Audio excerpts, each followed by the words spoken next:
Fala galera, sejam bem-vindos ao Café Católico. Aqui quem fala é o seminarista José e hoje nós vamos falar sobre o diaconato permanente. E para ajudar aqui nessa conversa, temos um convidado novo aqui no Café Católico, Diácono Flávio. Olá, bom dia. As pessoas escutam em qualquer horário. Bom dia, boa tarde, boa noite. Então tá bom. Que bom estarmos aqui. Agradeço o convite.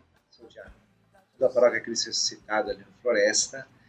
Já sou diácono permanente há 11 anos. Sou casado com a Larissa. Nós temos 2 filhos. O Vitor Hugo, de 18 anos, e a Luísa, com 15 anos de idade. Então é isso aí. Pegue o seu café e venha ouvir mais esse episódio do Café Católico. Então, já como o Flávio falou, né, ele é aqui da Diocese de Joinville, a diocese de onde eu sou. A gente tem ouvido cerca do Brasil todo, na cidade de Joinville mesmo, aqui na Diocese de Joinville, diocese de onde eu e José sou, né? Então, e aqui nós vamos falar então um pouquinho, né, conversar um pouquinho do diaconato permanente, também vamos poder ouvir um pouquinho do testemunho aqui da Diácono Flávio. E assim, diácono, o diaconato, né, a gente pode ver, né, que ele já tem lá uma origem bíblica, né? Sim. Os primeiros ministérios, né, que são... Ele é listado realmente com esse nome mesmo, né? O diácono, né? E ele surge com uma função bem específica ali, né, no Atos dos Apóstolos. Isso, exatamente. Para cuidar das viúvas, né, dos órfãos, para fazer um trabalho de caridade, para que ajudasse os apóstolos ali nessa tarefa, para que eles ficassem especificamente para a pregação da palavra.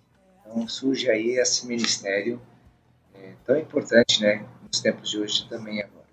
Não vamos ler a passagem em si agora, mas se você quiser olhar, isso acontece lá em Atos dos Apóstolos, capítulo 6, né, início do capítulo 6, então que vem, né, diante das pessoas pedindo, né, que não estavam ali, para que os apóstolos não precisassem deixar, né, as missões. Então são escolhidos 7 homens, né, entre eles o desconhecido Santo Estevão, que depois vai se tornar o primeiro mártir, né? Então a gente vê que e a gente vê também, então é interessante que por mais que ele surge com essa tarefa específica de cuidar das viúvas, a gente vê que o próprio Estevão está pregando, inclusive Exatamente. ele acaba sendo martirizado por causa da pregação da palavra dele, né? Então a gente vê que essas coisas caminham juntas, né, no diaconato, né? E o testemunho, né, que ele dá, né, pela sua pregação da palavra, então como isso fica tão nítido, né, esse diácono Estevão, e gera essa grande participação também dos diáconos na pregação da palavra. Então, o diaconato, então, a gente vai ver vários relatos já na igreja primitiva, né, que ele existia, né, aos poucos, por mais que são na Bíblia, mas aos poucos, né, também é uma evolução histórica, aos poucos vai se definindo os 3 ministérios que nós temos hoje, né, os ministérios da ordem, os 3 graus da ordem, o diaconato, o presbiterado e o episcopado. Né? Claro que de início ainda de uma forma assim confusa, às vezes não tão clara, né, muitas vezes eram vistas realmente como braços do bispo, né, e até mesmo de início, muitas vezes não precisava necessariamente, há vários casos você vai ter na igreja primitiva de ser ordenado presbítero sem ser ordenado diácono, Sim. ou um diácono que era eleito bispo e daí recebia episcopado, né, mas sem passar pelo presbiterado. E aos poucos isso vai tendo uma evolução e aos poucos, como também os diáconos eram muito, desde o princípio, esse cuidado da caridade, e daí com o surgimento principalmente de ordens, mosteiros que vão assumindo essa função, o diácono vai aos poucos, de certa forma, perdendo o seu lugar, né, na história da igreja, né, até o momento em que ele vira basicamente um rito de passagem para o presbítero, né? E ele, isso sobretudo ali na Idade Média, sobretudo a partir do século VIII, IX, assim, isso vai basicamente até o Vaticano II. Até né? o Vaticano II. Ela acaba, assim como esse ministério, podemos dizer assim, ele vai se mesmo, só um ministério de passagem. A pessoa que algava o desejo do sacerdócio, então passaria pelo diaconato transitório, né, que até hoje é assim, diácono transitório, depois se torna presbítero. Com o Concílio Vaticano II, retoma-se essa ideia da vocação do diácono permanente, casado, que poderia então ajudar o presbítero nessas funções das comunidades. Aí ressurge de novo a ideia do papel do diácono na igreja. E é interessante, né? Vem esse resgate com o Vaticano II, e daí realmente há um aprofundamento da função específica do diácono, não só como isso, o presbítero absorve, né, as funções do diácono, mas o diácono há uma função específica, né? Exatamente. E também, de certa forma, uma coisa que às vezes vai sendo sempre amadurecida, que eu percebo, dizer o que acho, mas assim, e foi muito uma preocupação do Concílio Vaticano II, né? De que o diaconato ele não fosse simplesmente, fosse, digamos assim, um super leigo, né? Digamos assim, né? E que também não fosse um quase padre, um quase padre, né? Que ele não é a ideia dele não é simplesmente, não é ocupar o lugar dos outros leigos, e também não é necessariamente substituir a função do padre, né? É para ele cumprir uma missão específica, né? Eu acho que isso cada vez mais vem sendo amadurecido, né? Exatamente, porque até é engraçado foi esse comentário que tu fazes, mas isso parece que ficou tido na cabeça, sim, tanto do presbítero como dos leigos também, né? Porque às vezes, diante de alguns sacerdotes, nós somos meio que quase padres, queremos, ou até um certo preconceito, lá parece que eles querem ser padres, né? Ou então são leigos um pouco mais trabalhadinhos, mais estudados. E para o povo a mesma coisa. Às vezes tem pessoas que olham a gente como quase padres e outros assim como um leigo bem instruído e tal. Então a gente está meio que nessa maturação dessa ideia do que de fato da função do diácono permanente. Eu acho que uma coisa que é interessante sobre isso, e se a gente for parar para refletir, acho que essa confusão às vezes se dá porque, querendo ou não, se você for pensar, tirando, né, claro, os sacramentos específicos, né, que só o padre pode fazer, né, então, opção, sobre os enfermos, né, de fato a Eucaristia, pode fazer os outros, o diácono não pode fazer uma celebração, pode distribuir a Eucaristia, pode batizar, pode assistir um matrimônio, mas, e ao mesmo tempo também, um leigo com uma autorização, ele também pode batizar, né? E é algo que eu vi que é justamente que é tentar entender o que é o diácono, né? Mas o diácono ele não pode ser entendido pelo que ele faz. Porque o que ele faz, vários outros podem fazer. E aí pode gerar uma confusão, né? Porque se esse diácono faz, o ministro que tem a autorização do bispo para batizar, então é a mesma coisa, como que é?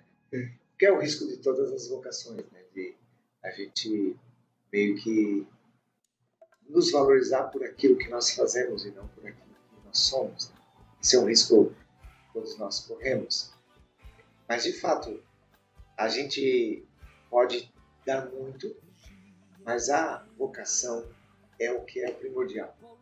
É preciso ver, eu sempre pauto por isso, que a vocação diaconal ela precisa ser vista como, de fato, um chamado de Deus, de forma específica para que nós possamos responder a Deus a partir da nossa vida, o que Ele deseja, o que Deus quer de nós, qual é a forma que nós podemos nos aproximar dele. Aí, esse ministério pode ajudar a gente viver isso mais de perto. As funções fazem parte do ministério que assumimos, mas eu sempre gosto de pensar nisso. O que Deus me chamou, o que Deus quer de mim, né? Isso é muito mais importante. O seu ser, né, do diácono diante de Deus, né, e não o fazer, né? E às vezes até tem padres, assim, né, só como questão de comentários, que às vezes chamam um homem para o diaconato, até nessa perspectiva, na minha paróquia tem muito trabalho, tem muitas comunidades, eu preciso de alguém que venha me ajudar. Então, querendo ou não, já é meio que para realizar uma função. E aí, às vezes, fica em segundo plano, por exemplo, a vocação. E aí, isso precisa ser um pouco revisto. E, Diácono Fábio, como que o senhor enxerga, então, essa vocação, né? Enxerga esse chamado específico, esse ser do diaconato? Você, pelo que estudou e pelo que você vivencia também, afinal, então, o que tem de específico, né? de que, beleza, como eu disse, de não olhar o diácono só pelo que ele pode fazer, né? E que a gente falou, ele não é, e a ideia é ele cumprir um papel específico. Mas como que você enxerga essa vocação específica? Então, eu acredito que toda vocação ela precisa ser uma resposta a um Deus que nos chama para segui-lo de mais de perto. Então, essa vocação ela precisa nascer com o desejo de configurar a sua vida a Jesus. E aí estamos abertos àquilo que Deus de fato vai nos pedir. Porque se a gente ficar pensando ou buscar a nossa vocação a partir daquilo que nós podemos fazer, nós vamos nos empobrecer bastante. Especificamente falando do diaconato permanente, essa vocação precisa surgir, claro, no coração do homem, especificamente, mas também no coração da esposa. Porque se só o homem deseja e a mulher não está absorvida para assumir esta vocação junto, é muito difícil. Porque o compromisso e também a doação, a remodelação da família em função do ministério que assumiram, isso tudo é muito relevante. Então, se, por exemplo, se uma pessoa quer e, por exemplo, a sua esposa não quer, é bem complicado, porque isso vai trazer vários problemas, várias consequências. Então, é uma vocação que surge no coração, claro, especificamente do homem que vai ser chamado a se dedicar literalmente à igreja nesses aspectos que ela pede, mas a mulher precisa estar inteiramente ligada a isso. Tem que viver junto isso, né? Porque vai ser uma grande intercessora, vai ser aquela que vai dar apoio, aquela que vai viver com o esposo esse ministério, né? De uma forma diferente, mas vai viver intensamente isso. Então precisa de uma compreensão e uma doação, porque a gente se consagra, mas também eu pelo menos faço essa leitura. A minha esposa também se consagrou a esse ministério. É interessante pensar nisso, né? Porque, como eu disse, como se um matrimônio se torna um, né? Então, a vocação assumida por um, de certa forma, é assumida pelo outro de uma maneira diferente, né? Sacramentalmente é só pelo diácono mesmo, só o homem que vai receber sacramentalmente. Olha, mas a diaconia, de maneira geral, vai afetar a família toda, né? Afetar, e tem que se pensar nisso, né? Tem que se pensar. E a mulher é uma doação total, e oferta, querendo ou não, ela vai ser esse suporte, né? Porque ela está oferecendo aquilo, uma parte dela, que é o esposo, nesse ministério matrimonial, uma parte dela, que é o seu esposo, para se dedicar à igreja, né? Para fazer esse serviço na igreja e de fato exercer esse ministério da configuração em Cristo Jesus. Então é uma grande oferta, porque ela vai ter que ser esse suporte, mas também com os filhos, né? Ó, vai estar fazendo essa missão. Nossa família, nós estamos juntos, temos o nosso momento, mas o pai está dedicando esse tempo para Deus, para ajudar as pessoas, para, né, testemunhar, para evangelizar. Então, se a mulher está comprometida com isso, fica melhor também para o entendimento da família, dos filhos principalmente, né? Saber que naquele momento o pai não está deixando a família, mas está oferecendo, né? Então, ensinando esse processo da oferta, né, do seu tempo, daquilo que nós temos e somos, para a evangelização. Realmente, então, bastante. E falando até, né, também, quando a gente falou um pouco do fazer, né, desse servir, né, porque até para quem talvez não saiba, né, diaconia, né, significa questão de serviço, né, então, por isso que nessa igreja vão falar que assim, todo cristão ele é chamado a se configurar a Cristo. Quem recebe o sacramento da ordem se configura de uma maneira mais específica, né? E o diácono, ele sobretudo, ele se configura ao Cristo servo, né? Essa função, né, de ele ser o Cristo servo, e ele é sinal desse serviço de Cristo, é sinal desse serviço da igreja, né, da diaconia da igreja, e ele vai, né, se manifestar, né, sobretudo no pilar que a gente tem da diaconia da caridade e da palavra e da liturgia, né, que se fala, né, que se aparece esses 3 pontos, né? São muros do serviço diaconal, é isso, né? A liturgia, a palavra e a caridade. Às vezes até tem algumas interpretações que deveria só ser caridade, como a gente vê no Atos dos Apóstolos. de fato, o munus do serviço diaconal é exatamente esse tripé, né? Caridade, a liturgia e a palavra. Então, vivenciar elas da melhor forma possível. Então, tem diáconos que já trabalham bastante sobre essa questão do ênfase da caridade, outros mais da liturgia, outros mais da palavra, mas o certo é viver esses três serviços. Eu acho que também um pouco porque cada pessoa é um homem chamado, cada pessoa é chamada, aí beleza, precisa ter vários diáconos, né? Mas a gente já falou de dos programas que a gente fala, às vezes a gente fala sobre vocações, as padres, irmãs que a gente falou, e eu gosto de ressaltar que a vocação, ela não termina só quando você, beleza, agora eu sou diácono, né? Mas você continua respondendo o chamado e cada um vai responder de uma maneira, né? Às vezes também vai cair, dependendo de onde você está, qual que é a grande necessidade, né? Então, não tem como, por exemplo, um diácono que está trabalhando num bairro carente e ele não dá uma grande atenção para o trabalho da caridade, né? Então, acaba muitas vezes chamando mais atenção, né? Aquilo, né? Até porque é a necessidade do local, né? E até, também, né? Claro que é um Concílio Vaticano II, que aí tem um pouco mais de 50 anos, que fez essa reformulação, apresentou esse munus do serviço diaconal, e isso foi se desenvolvendo, ainda está se desenvolvendo, né? Na igreja.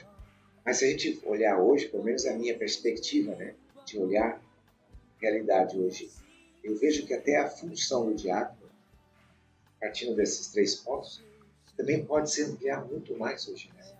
Às vezes, por exemplo, diáconos que já estão bem mais formados, né?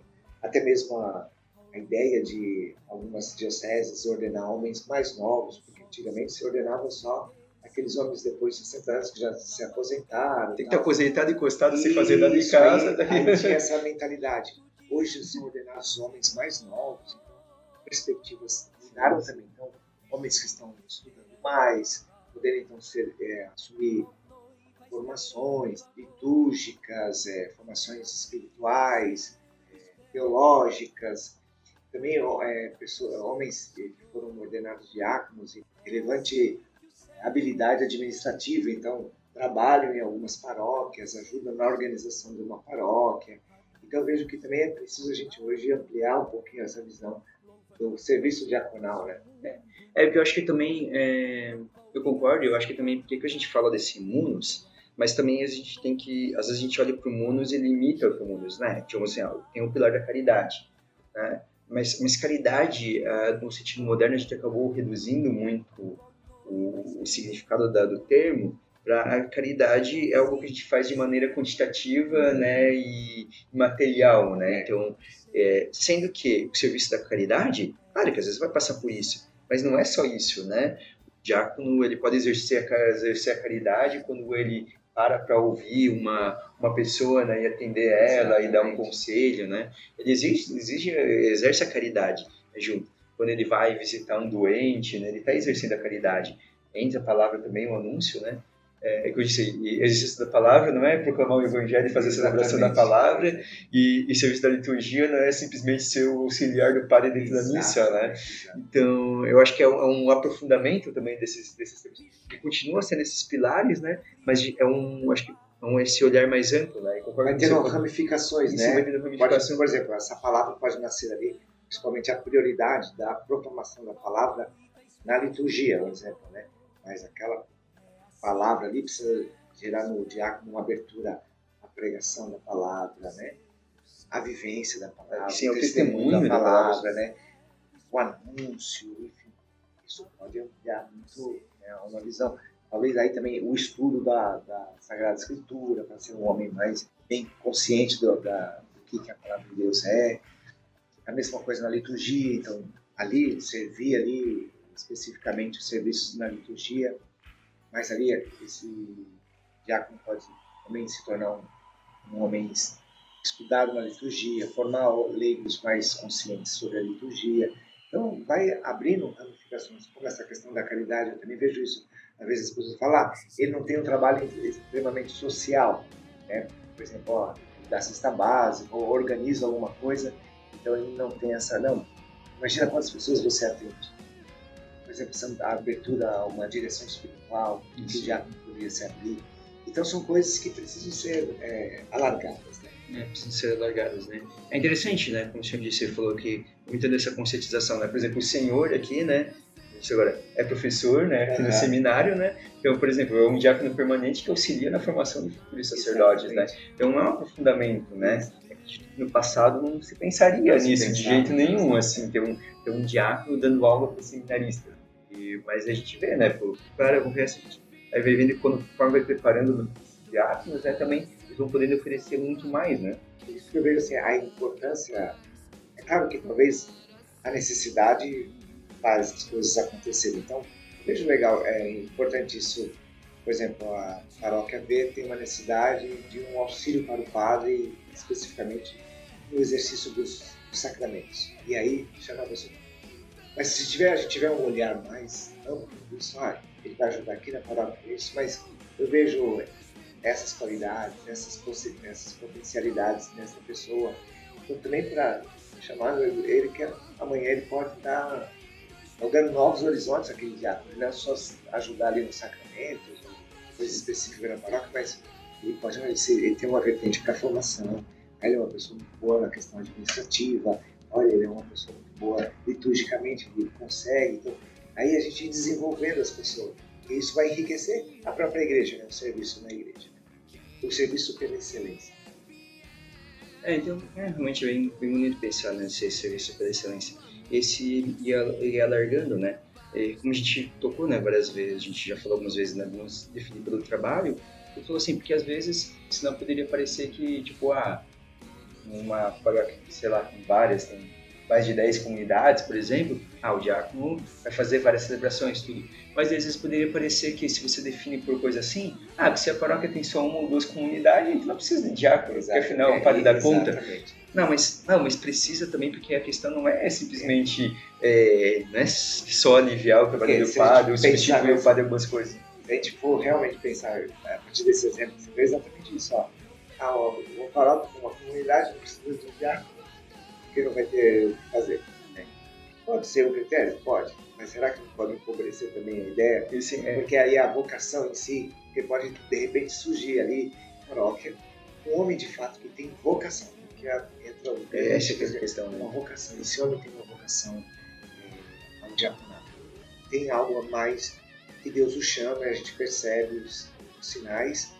E ele é um leigo já muito bem conceituado, mas há algo maior que a gente possa pensar. Aí nesse caso, porque ele poderia estar ajudando ali naquela paróquia, talvez numa visão mais ampla da diocese, assim, tá? Então é importantíssimo. Como também o outro lado, a minha paróquia é muito grande, agora eu preciso de diácono. De repente ali não tem homens com vocação, podem ter homens com muita boa vontade, mas poderia ser leigos tendo algumas autorizações, mas não tem a vocação. A família não está preparada talvez para assumir isso. Então é uma coisa assim a se pensar. É uma coisa, realmente, eu disse assim, no fim tem que ter a vocação, né? Não pode simplesmente, né? Exatamente. Vou pegar porque alguém... o que sustenta Uma vez a gente falou que quando a gente conversava na teologia, que eu estava conversando, e você falou bem interessante, falou, às vezes tem o pensamento das pessoas, tem um leigo lá que está fazendo um bom trabalho, né? Um homem está fazendo um bom trabalho, olha, é tão bom que ele pode ser um diácono. Peraí, não é só porque ele está fazendo um bom trabalho que necessariamente é um diácono. Claro, você vai considerar isso, esses critérios, a partir de uma pessoa que você percebe que tem a vocação, você vai perceber esses critérios, né? Que ela tem que ser uma pessoa ouvida, pode já estar dando testemunho antes de estudar. São critérios para você entender se aquela pessoa é apta a... Verdade. Mas não é necessariamente porque está fazendo um bom trabalho, né? Não é porque, não é como, porque senão, às vezes pode ficar parecendo que é uma promoção, né? Exatamente. Então a gente vai fazendo aqui uma competição, né? O homem que mais se destacar aqui na paróquia, a gente ordena diácono. Não é isso, não, né? Às vezes pode ser alguns que antes ali talvez se destaquem até mais, né? Exato. Podem talvez ter mais formação, podem até se destacar mais em alguns critérios, mas talvez não é aquele que Deus chama. E um outro ali que às vezes faz um trabalho mais discreto, mas você percebe que é aquele outro ali que tem uma vocação. Que ele está trabalhando tudo, porque é o chamado de Deus, né? Que é Deus que chama. E assim, né, José? Porque o que sustenta mesmo a nossa vida é o chamado. Porque porque vai vir momentos difíceis e a gente não pode jamais, eu pelo menos é a minha leitura, né? Fugir da questão espiritual, porque não só o diaconato, mas qualquer chamado sacerdotal, a vida consagrada, a vida religiosa, se a pessoa não tem o chamado, a gente sabe que nesse processo de configuração de vida ao Senhor, a luta é grande, a batalha é grande, né? Então, o que vai sustentar não é o que a gente faz, é a experiência do chamado mesmo, né? Então, por exemplo, a minha paróquia era uma paróquia grande, com muitas comunidades, e agora diminuiu. Então, também diminuíram, por exemplo, algumas celebrações e tal, né? Aí, por exemplo, se chamado fosse por aquilo que eu ia fazer, talvez agora eu deveria estar frustrado, decepcionado. E aí, então, não é esse o caminho. Né? E também, quando vieram os momentos de luta, como que vai ser? Então, é muito sério isso. Eu, pelo menos, é a minha leitura, né? Eu falo para mim também, né? Que eu tenho que responder a um chamado específico a Deus, né? Por aquilo que Ele me chamou. Claro que o que eu faço é legal, é importante, mas não é, de fato, a essência. O que te define, né? Não é o que me define. O que me define eu sou um diácono, e assim, vou ser agora pela eternidade, mas é esse chamado à configuração, a estar seguindo Cristo mais de perto, a configurar meu coração a Ele. Então, o que eu faço é só um plus, né? Algo que transborda. É simplesmente uma forma de manifestar essa configuração. Né? Essa gratidão. Você manifesta essa conversão, essa busca, e daí você acaba passando por isso, né? Mas acho que quando se busca, daí como disse, acho que daí não vai ter a frustração, porque agora mudou o serviço, porque antes, sei lá, fazia várias celebrações, agora não faz mais celebração da palavra, né? Ou também como, querendo ou não, a gente disse assim, não é na época de somente conselho, mas querendo ou não, acaba sendo, né? E cada pároco às vezes tem uma visão, né? Vai organizar de uma maneira. Então, às vezes vem um pároco que vai pedir uma coisa pro senhor, né? Exatamente. Não, eu quero que agora os batizados é tudo com você. Exatamente. Aí chega o outro que fala, tira tudo isso e fala, eu quero fazer os batizados, mas eu preciso de você aqui, eu preciso, tem tais pastorais aqui que eu preciso que você dê uma atenção a mais, que você esteja próximo acompanhando, né? Então, assim, eu acho que é isso, né? E você falou, né, que você enxerga muito essa vocação. Amado, eu acho que precisa entrar um pouquinho, né? Então, na sua vida, né? Então, como que surgiu essa vocação para você? Como que surgiu, apareceu o diaconato assim na sua vida, né? Os primeiros sinais. Foram bem interessantes. Assim, porque eu sou de São Paulo, natural da Diocese de Santo Amaro, lá no centro de São Paulo, aquela região metropolitana de São Paulo. Então, eu vivi minha infância, minha juventude toda lá. Quando eu me casei, vim para Joinville, porque a minha esposa é natural aqui de Joinville, a ideia era de mudança para cá. Então, eu me mudei, assumi a diocese, aquela coisa toda. E a diocese de Santo Amaro não tem diácono permanente. Agora que estão começando a pensar a possibilidade de diácono permanente. Eu não conhecia, eu sabia da existência do diácono, mas nunca tive proximidade nessa realidade. E aí, vindo para cá, então, conhecendo a diocese, as paróquias, onde eu era citado, certa vez aproximou-se ali para fazer um processo de perto da sua ordenação o padre Adalberto. Aí o padre Adalberto se ordenou, aí ficou um tempo ali como vigário, e eu falei, agora eu estou aqui na diocese, eu gostaria muito de um padre para a direção espiritual, e aí eu falei para o padre Adalberto se ele poderia fazer um acompanhamento de direção espiritual. Aí começamos a fazer, ele aceitou, e aí depois eu fui transferido como reitor do semidêutico, e aí continuamos o processo de direção espiritual. Aí certa vez o padre me indagou dessa questão. Você já tinha pensado ser diácono permanente? Eu falei que não, porque eu nem sabia, eu sabia que existia, mas nem sei o que é. Não, porque eu estava até mais ajudando o pessoal da renovação carismática na época, então eu não fazia isso. E aí o padre falou, a gente pode começar a rezar e dizendo isso. Aí logo quando o padre falou isso, eu já falei para Larissa, minha esposa, ela falou, olha, o que Deus te chamar, eu estou junto. Bom, vamos discernindo, foi. E aí o padre Adalberto ajudou no discernimento, ele falou, ó, mas vamos deixar um pouquinho, quando tiver a possibilidade a gente volta a se falar. E mais ou menos uns 2 anos, aí a diocese começou a pensar na possibilidade de ter novos diáconos. E aí o padre Adalberto fez todo esse processo, me ajudou muito. Ele na época falou com o meu padre, que era o padre Lúcio, e aí o padre disse, vamos fazer esse processo. E aí a gente começou a pensar nisso e graças a Deus deu certo. Muito bom.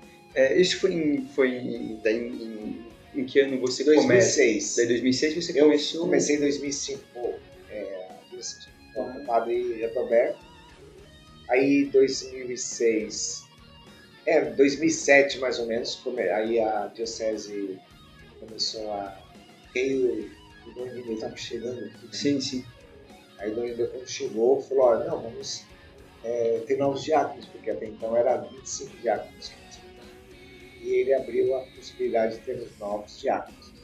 Aí abriu vaga para 10 diáconos, aí fez uma seleção. Eu não fui selecionado, porque na minha paróquia tinha eu mais um outro. Ele era de idade um pouco mais velho do que eu. E aí o padre Lúcio preferiu dar oportunidade para ele. No segundo momento a gente não poderia conversar. Mas aí o Dom Irineu conseguiu vagas lá em Curitiba, para estudar lá. E aí quem ficou de fora foi para Curitiba. Aí em 2009 eu comecei a escola de diaconato. Então, você fez escola de diaconal em Curitiba. E como que foi o seu formativo dessa escola diaconal? Como que era para você, né? Foi muito bom, foi muito intenso, porque era de 15 em 15 dias para viajar para Curitiba. Mas os estudos foram muito bons, eu gostei bastante. Porque tinha uma parceria com a PUC de Curitiba. Então os estudos foram muito bons, assim.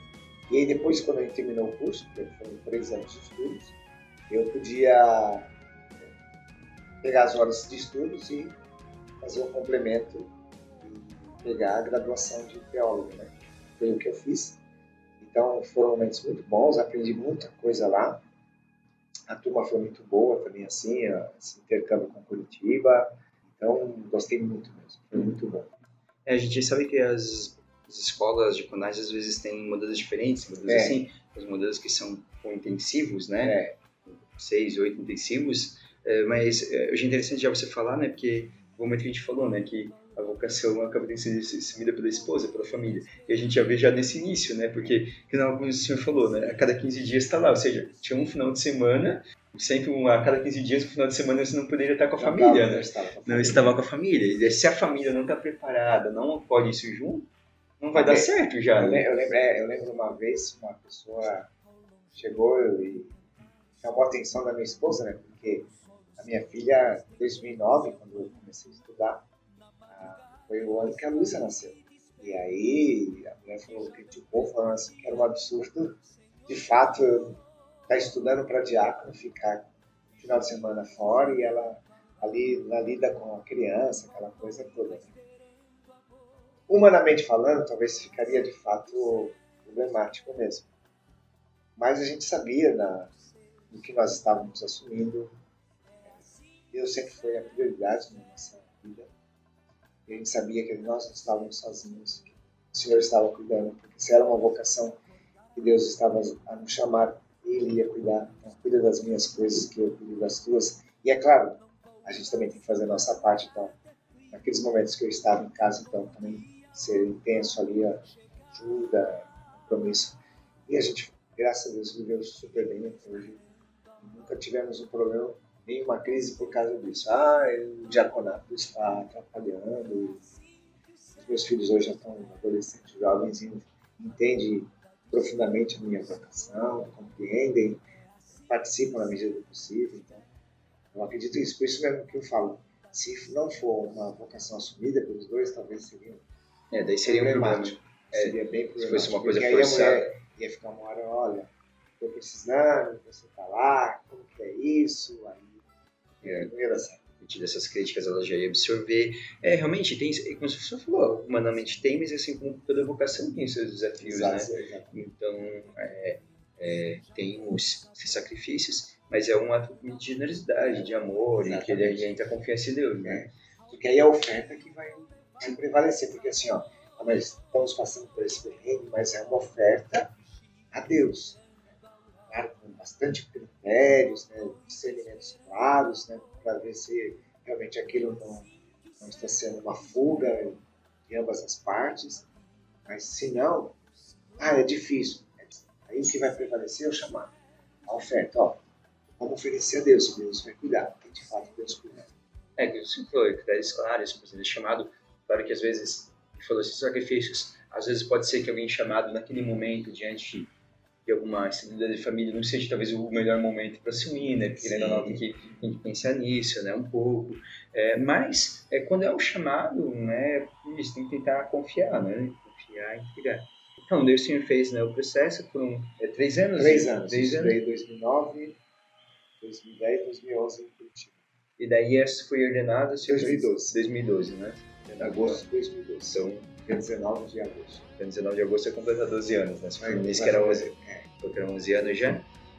E lembro uma pergunta, até por uma curiosidade. Qual foi o lema que o senhor escolheu para o seu ministério? Eu escolhi o lema que Deus me colocou. Porque quando eu estava para escolher o lema, eu estava rezando já. Então já tinha várias passagens bíblicas assim, né? Que eu gostava, principalmente do Evangelho de São João. Várias assim. E eu parei para rezar, para até meio que discernir um pouquinho entre elas. Em uma das orações dela, Deus me falava, Deus Jeremias, seduziste-me, Senhor, e eu me deixei seduzir. E eu fiquei incomodado com essa passagem. Eu falei, Senhor, depois a gente volta a conversar, porque eu não estou entendendo bem o que tu quer escrever. O que isso tem a ver com o diácono? Aí eu e seduziste-me, Senhor, eu me deixei seduzir. Aí foi vários momentos de oração, e até que Deus trabalhou isso. Aí eu decidi por esse ano, seduziste-me, Senhor, e eu me deixei seduzir. E de fato, hoje, olhando para trás, eu vejo que, de fato, o lema que eu preciso mesmo, porque em vários momentos difíceis, em vários momentos onde a gente vê que, de fato, nós somos colocados à prova, a sedução, o chamado, é que me sustenta e prevalece diante, até, às vezes, das minhas limitações humanas. E eu sei que é aquela questão, seduziste-me, Senhor, me deixei seduzir, e complemento, né? Foste mais forte e dominaste, né? E eu sinto isso mesmo. Em momentos que eu preciso deixar Deus, ser Deus, dominá-los. Hoje eu compreendo profundamente esse lema. O senhor é casado? Há quantos anos que o senhor é casado já? Nós temos 20 anos. 20 anos. E tem quantas filhas? 2. O Victor tem 18 e a Luísa fez 15 agora, segunda-feira. Legal. E eu pergunto isso porque, né, e como como tem sido, assim, né, depois de ordenado, né, como tem sido, né, que você mesmo falou, né, essa vocação, né, essa vida pela família, você falou que lá no início, quando surgiu, a sua esposa, a Larissa, já falou, né, que se fosse, ela estava junto, mas como que né, tem sido nesses 11 anos de diaconato, né, como que é essa vivência da família junto com você, desse ministério, né? É muito boa, assim, sabe? Eu sinto muito apoiado por eles, assim. Não sei, assim, te dizer, parece que é tão natural, porque as crianças me viram desde sempre, né? Se a gente for ver, o Victor tinha uns 3 anos, quando eu bebê, eu estava com 3. Então, é como se eles também conhecem o pai diácono também, né? Mas a gente sempre foi também muito intenso no serviço na igreja, então, para minha esposa isso já era natural, né? Eu te conheci dentro da igreja, sempre admirei o seu trabalho na igreja, e não seria agora que eu estaria contra isso. Então, para ela também é super natural, que eu conto muito com o apoio dela, e a gente vive na nossa família, então sabendo dessa prioridade também, né? Que é esse serviço específico que eu fui chamado, mas que eles também fazem parte intensamente disso. Então eu sinto muito apoio deles, muito carinho. Como você sente essa realização na sua vida, né? Tipo assim, né? Porque a gente falou, não é só Mas como que você se sente essa realização desse chamado na sua vida, no dia a dia, né? Como a gente falou, né? Não são só funções, né? Passam por elas também, né? Imagina que os momentos toca. Mas como que, eu digo assim, como que você faz, né? Como você diria, para continuar respondendo, né? Esse chamado no dia a dia, né? Como que você vivencia isso na sua vida? É uma coisa engraçada, assim, porque é difícil de dizer, porque parece que eu não sei fazer outra coisa a não ser de Deus. Não de diácono. De Deus, de ser de né? Deus. Exclusivamente se realiza na plenitude do diaconato. Mas é como se eu não soubesse viver sem estar, assim, inserido nesse trabalho com Deus. Assim. E a hora que o padre fala, não sei fazer outra coisa no serviço. Se tirasse, não o que fazer especificamente, mas assim, de estar em Deus, de estar mergulhado nesse mistério, de estar inserido na realidade da igreja, né? Porque a gente acredita muito. A igreja é esse instrumento, esse sacramento de salvação. Então, parece que conheço uma outra realidade. Né? Poderia olhar perspectivas diferentes, vou fazer isso, vou fazer aquilo. É um grande questionamento interior às vezes, né? Fala, será que é que eu não me abri a outras perspectivas, a outras possibilidades? Mas nada me atrai a não ser estar ali. Então, todo momento que eu estou exercendo meu ministério, sinto uma alegria imensurável, assim. Algo fluir dentro de mim, assim. E às vezes, é claro, mesmo cansado e tal, a gente fala, não, isso acho que eu não vou fazer mais, vou me preservar um pouco. Quando a gente fala isso, aí vem talvez essa seduziste me dizer, eu quero vir uma pessoa, estou precisando de conversar, precisando de um aconselhamento, todo aquele cansaço fica de lado e você vai lá, aquilo você percebe que vai fluindo dentro de você. Eu vejo que essa sedução, né, esse chamado. Então, para mim é uma grande alegria, uma grande responsabilidade também, viver isso, assim, viver exatamente. Mas eu sinto e busco que eu desejo responder a Deus todos os dias. Bom. E também uma outra coisa que deu, porque até porque teve um momento que você falou, né, que talvez os lugares ainda tem muita ensinação, né, do candidato a diaconato, realmente, né, alguém aposentado, né, mais velho, mas você já foi uma coisa fora dessa regra, né, como você disse, essa esposa tinha acabado de nascer, né, o filho, tudo.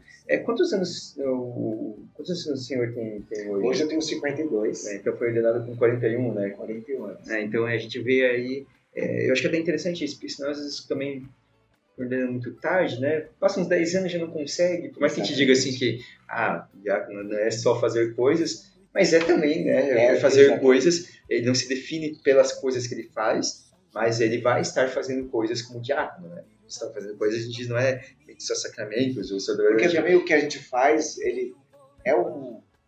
Exige, não exige? Exatamente, e o que a gente faz tem uma importância também, sim, né? Sim. Porque ela vai te formar,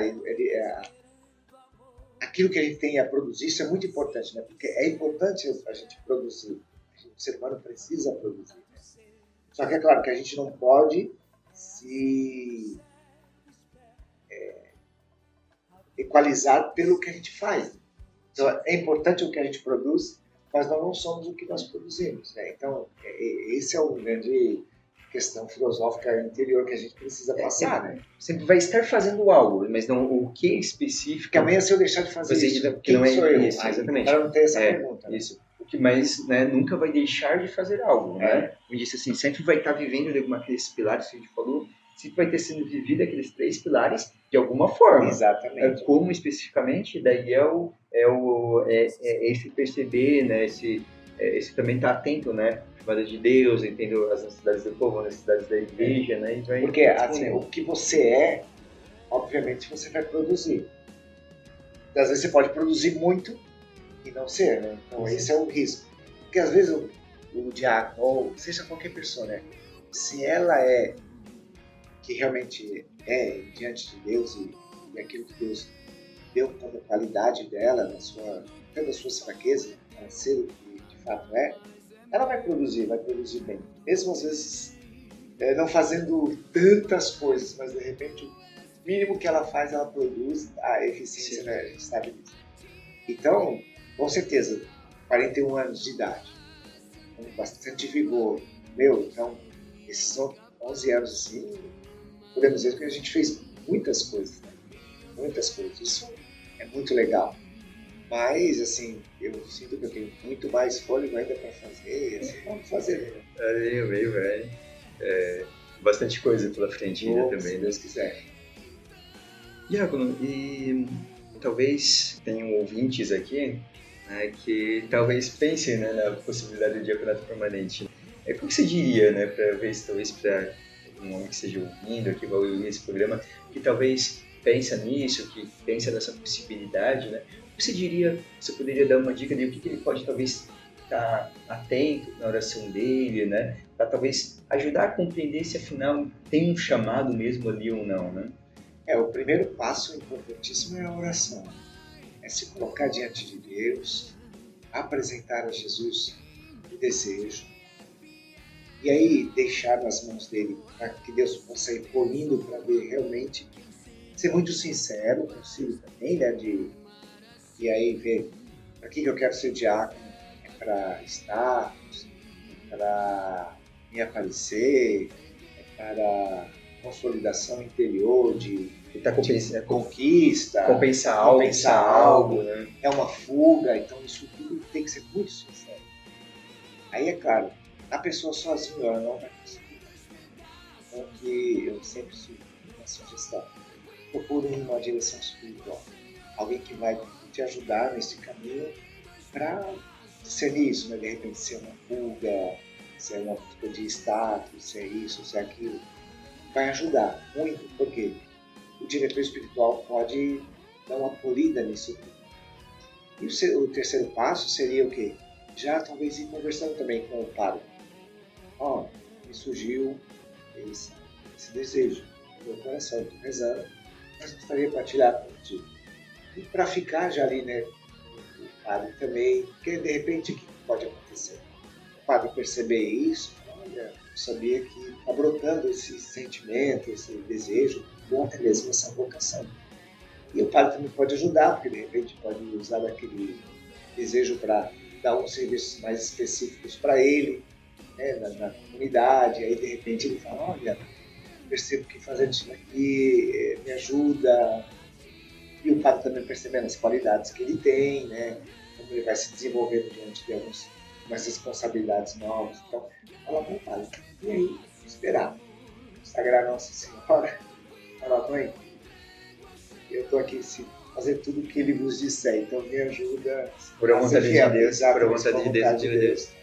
E é claro, aí, esse meio tempo aí, talvez anterior a tudo isso, uma partilha bem sincera e verdadeira com a esposa. E qual que é a percepção dela, o que ela sente, o que ela pensa disso. E se ela tiver algumas resistências, é bom levar em consideração. Porque às vezes a resistência dela pode ajudar também nessa questão de polir, né? Sim. Ou, de repente, não é possível. As resistências são grandes e não vai ser superado. Então é melhor dar um passo atrás. Não poder... Então, de repente, assim, eu tenho medo, são coisas que podem ser polidas e Deus vai trabalhar, né? Como disse, assim, às vezes, se não tem como, não pode, porque senão pode colocar em risco o próprio matrimônio, e não faria sentido. Não vai sentido. Não faz sentido nenhum. Mas como eu disse, sim, às vezes, né, partindo desde o início, né, vai ser para que às vezes não você fique pego de surpresa e a esposa não parecer que a esposa tem que se sentir obrigada a aceitar, Exatamente. ao invés de fato acolher, né, se sentir coagida, né.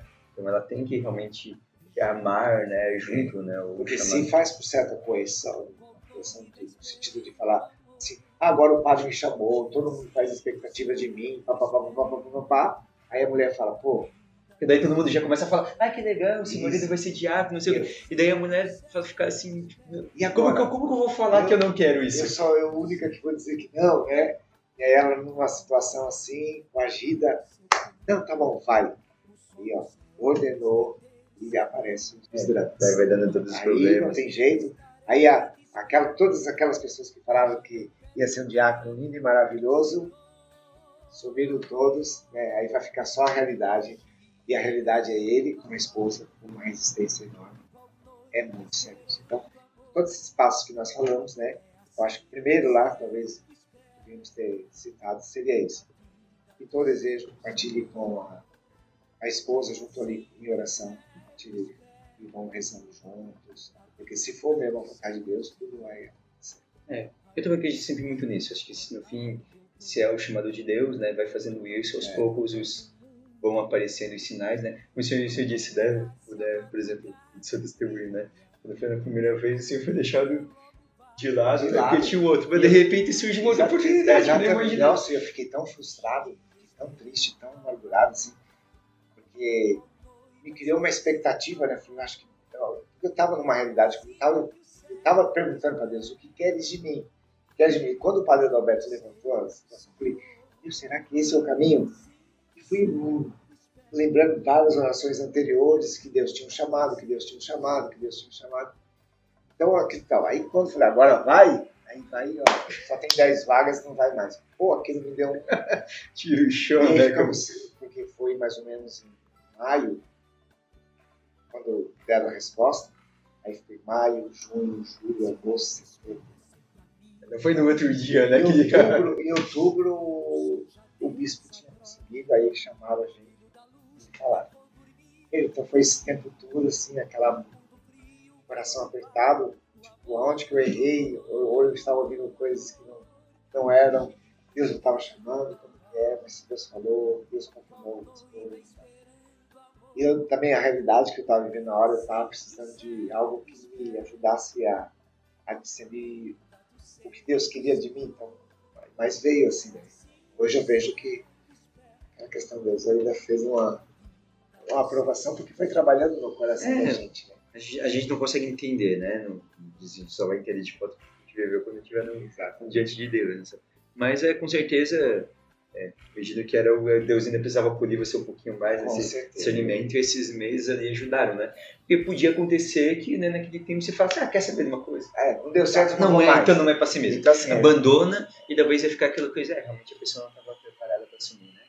Mas no seu caso, né, manteve ali, né? Claro, sempre quando a gente cria expectativa tem essa frustração, normal, né? É normal, nossa. Não, mas a gente entrega a frustração e talvez é um pouco também porque é aquela coisa, né? Quando também eu tô no processo formativo de seminário, né? A gente vai imaginando, né? Eu imagino também quando eu tava com, né, fazendo a simulação de arte, você começa a projetar, né? Pensar, fazer, e às vezes quando chega o ordenado, nunca acontece exatamente como você quer, né? Talvez isso seja e é tão interessante.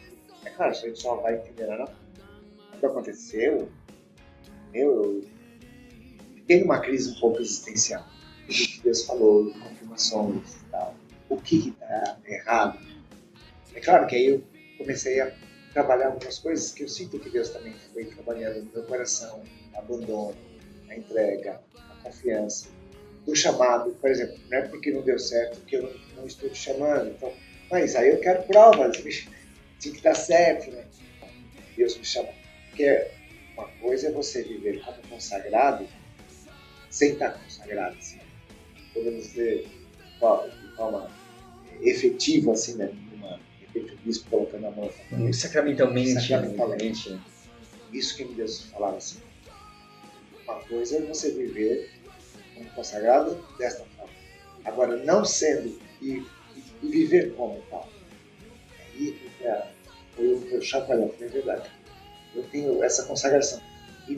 E essa consagração era muito maior, bem claro, do que a confirmação sacramental da coisa. Porque a gente precisa ser já, desde já. Aquilo me chamou muita atenção, aquilo me mexeu comigo, aquilo me fez permanecer na espera, confiando no Senhor, né? Sabendo que essa consagração já existe no batismo, então ela é plena, então vamos ver isso, e vamos dar como se fosse já esse chamado, porque se eu tive essa possibilidade, então a igreja, ou querer não, alguma coisa eu estava vendo, então eu precisava continuar meu testemunho, fazendo na minha família, os trabalhos da igreja, até eu até me surpreendi, porque eu achei que agora eu teria que esperar a etapa daqueles que iam estudar, aí abrindo a nova etapa, então eu já estava esperando, ia esperar talvez uns 3, 4 anos. Aí eu falei, ó, senhor, não sei se eu vou conseguir esperar até lá, mas vamos ver o que vai dar. Sim. Mas já também estava pensando em outras possibilidades, né? Deus também teve outro, eu estava disciplinado, estava nada, uma alternativa. Acho que o necessário é sempre estar buscando, né? Então, se permitir essas perguntas, né? E aí, como você disse, né? E vivendo também, e vivendo como consagrado. E, no fim, claro, existe a sensação mental, a força, a carada, mas no fim, essa graça não vai ser eficaz se eu não estiver vivendo. Por isso tem que viver antes já. Eu lembro de uma estudando lá, acho que era o padre Ali Sanches, era um espanhol que dava aula para a gente Bíblia, ele estava falando sobre os profetas, né? E numa das conversas lá, a gente conversando, ele falou assim que usou uma frase que aconteceu com ele e me chamou muita atenção. Ele falou assim, ó, que quando ele se ordenou padre em Espanha, um padre bem velhinho da congregação, mais velho da congregação, chamou ele, conversou, falou assim, ó, Sanches, agora é padre, não fale de Deus para as pessoas. Aí ele ficava pensando, acho que veio vir para gagar. Porque, como eu virei padre, eu não vou falar de Deus para as pessoas.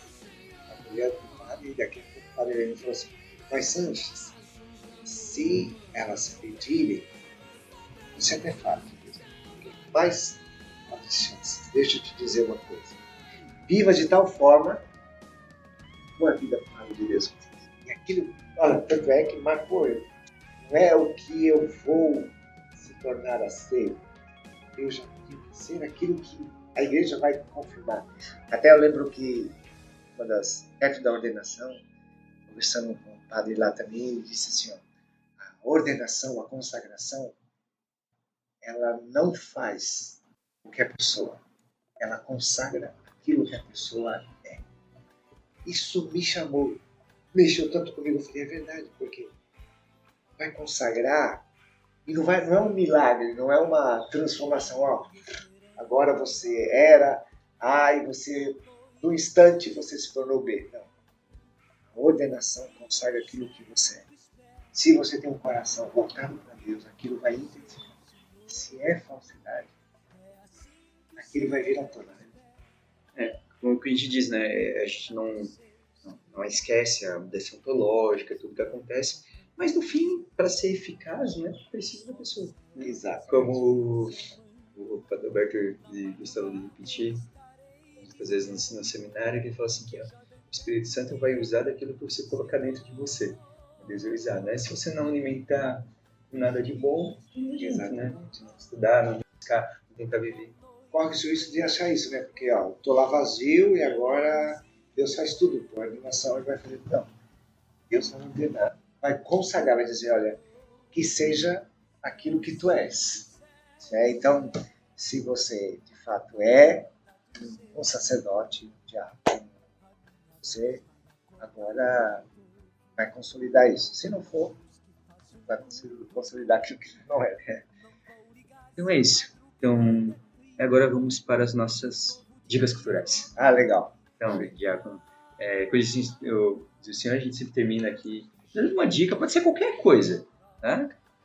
Nem precisa ter necessariamente a ver com o tema específico, mas claro, quiser falar uma coisa do tema específico, vale também. Alguma coisa que você quer deixar de dica aí para os nossos ouvintes? Então, olha, uma dica cultural. Um livro que eu li, até indo para cá, lembrei dele, são vários, assim, né? Mas um que me chamou muito a atenção, que trabalha muitos aspectos espirituais e também psicológicos, que me ajudou muito nessa caminhada, foi um livro Amarás o Senhor Teu Deus, do Amadeu Tintini. Meu livro me ajudou muito a ponderar vários pontos, assim, né? A trabalhar-se, então seria uma indicação, esse livro, Amadeu Tintini, Amarás o Senhor Teu Deus. Música, assim, também eu sou muito da música, eu gosto demais. Mas uma música, são várias, mas uma das que chamou muita atenção, que acho que é o que eu busco viver muito, é Amar-te Mais, da Shalom. Aquela música sempre mexe muito comigo, até mesmo para a minha resposta na minha vida vocacional, seja ela diaconal ou matrimonial. E filmes, assim. Não precisa preencher todas, né? Não precisa preencher todas as categorias, né? A gente fala que a gente tem essas ali para dar dica, mas não é obrigado a preencher todas. Agora, se quiser indicar, fica à vontade. Mas um filme que ajudou muito, que impactou, são vários, mas me vem à mente agora a Cabana. Na nossa história, a gente precisa rever vários pontos. A Cabana me chamou muito a atenção. Então, muito obrigado, Diácono. No meio de uma música, eu acho que, quando a gente está falando de vocação, dessa busca de Deus, uma música que eu gosto muito e que sempre me toca muito, eu acho que serve para todos nós, que é a música de Santidade de Vida, para Jonas, né?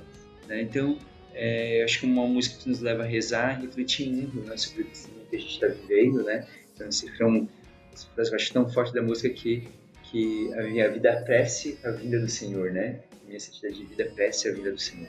Então é isso. Então, Diácono, muito obrigado. Eu que agradeço a oportunidade. Obrigado pelo convite. Foi uma alegria. Então é isso, gente. Nos sigam lá no Instagram, no @café.católico. Sigam aí nas podcasts, podem nos avaliar, avaliem também. Ajudem a divulgar esse programa. Estamos chegando perto do programa 100, né? Quem sabe a gente vai fazer uma coisa especial. Podem nos dar ideias também, sugestões de temas. E então é isso. Um grande abraço a todos e até o próximo Café Católico.